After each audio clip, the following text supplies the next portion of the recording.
पर राधा को इस बात का पूर्ण विश्वास था कि वे समाज की मर्यादा को तोड़कर अपने पुत्र को शस्त्रों की शिक्षा नहीं दे सकते। राधे का भविष्य तो सारथी धर्म का निर्वहन करना था, इसलिए उसने झट से अपने पुत्र का हाथ पकड़ा और उसे दूसरी दिशा में खींचते हुए कहा, नहीं, वो क्षत्रियों का शस्त्र है।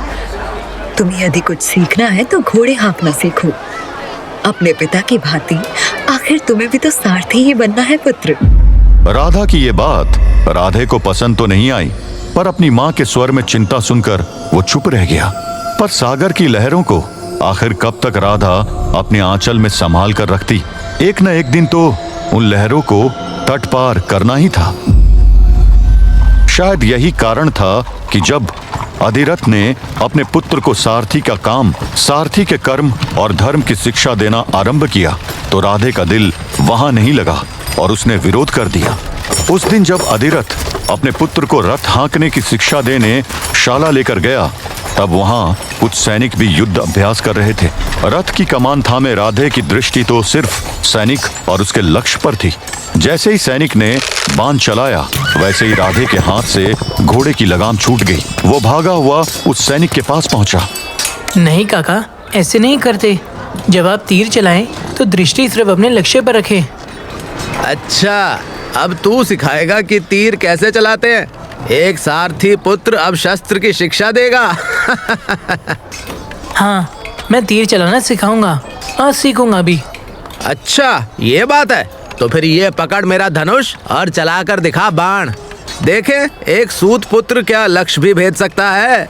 तब तक अधिरथ वहां आ पहुंचा। नहीं पुत्र, ये क्या कह रहे हो? इसे क्षमा करें, ये अभी नादान बालक है।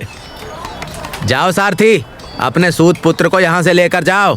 पर राधे कहाँ मानने वाला था। उसने गुस्से से उनकी तरफ देखा और धनुष अपने हाथों में थामा।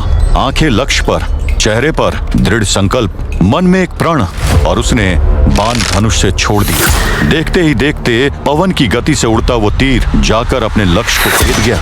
ये देखकर सब चौंक गए। राधे ने मुस्कुराते हुए उस सैनिक को देखा और कहा, ये देख काका, इसे कहते हैं धनुर्कला। अपनी इस बेइज्जती को सहने की शक्ति वहां खड़े किसी भी सैनिक में नहीं थी। उनमें से एक सैनिक तमतमाता हुआ उस तेजस्वी वीर की तरफ बढ़ा और उसके हाथ से धनुष छीनते हुए उसे कहा, अपनी सीमा को ना लांघ सूत पुत्र।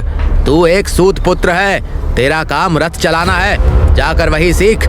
हमसे प्रतियोगिता की हट त्याग दे। तीर चलाने से कोई क्षत्रिय नहीं बन जाता। तेरी सच्चाई यही रहेगी कि तू सूत पुत्र राधेय है। और इतना कहते हुए पूरी शाला में हंसी गूंजने लगी।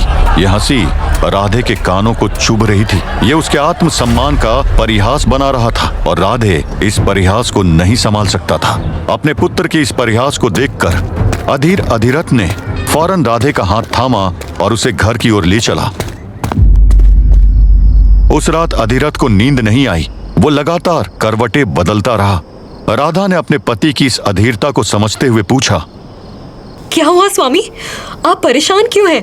अधिरथ ने उसकी तरफ देखते हुए कहा, तुम तो जानती हो आज शाला में क्या हुआ प्रिय। हाँ, राधे पर उसका बुरा असर हुआ है, पर वो जल्दी ही इस बात को भूल जाएगा और अपने सारथी धर्म की शिक्षा आरंभ कर देगा। ये तो हम गलत कर रहे हैं प्रिय। मतलब ये कि कब तक तुम सूर्य को बादलों से ढक कर रखोगी। ये एक ना एक दिन तो उसे दुनिया के सामने चमक कर आना ही है। तो क्या आप समाज से विद्रोह करेंगे? सूत पुत्र को क्षत्रिय बनाएंगे? तुम ये भूल रही हो कि राधे जन्म से सूत पुत्र नहीं है। उसका कर्म उसे पुकारेगा ही। और यहाँ विरोध कैसा? यहाँ एक पिता द्वारा अपने पुत्र के सपनों को साकार करने की कोशिश की बात हो रही है। पर क्या उसके लिए आप समाज का सामना कर पाएंगे? आप राजा के सारथी हैं। अगर राजा का सारथी ही समाज के नियमों का उल्लंघन करेगा तो कैसे चलेगा? ये सुनकर अधिरथ मौन रहा। फिर एक लंबी सांस लेते हुए कहा, इसलिए मैंने फैसला किया है कि मैं राज्य सारथी के पद को त्याग दूंगा। पर स्वामी, जिस तेज को घर में पालने का भार उठाया है, उस तेज के काबिल भी तो बनना पड़ेगा ना राधे। उन दोनों से अनजान राधे अपने माता पिता की सारी बातें सुन रहा था। मैं वादा करता हूँ पिताश्री कि मैं एक महान योद्धा बनकर आपका सर इस समाज में ऊंचा कर दूंगा। आपको मुझ पर गर्व होगा। क्या ये समाज उस सुत पुत्र को धनुर्धारी बनने देगा? अब ये तो मैं जानता हूँ या फिर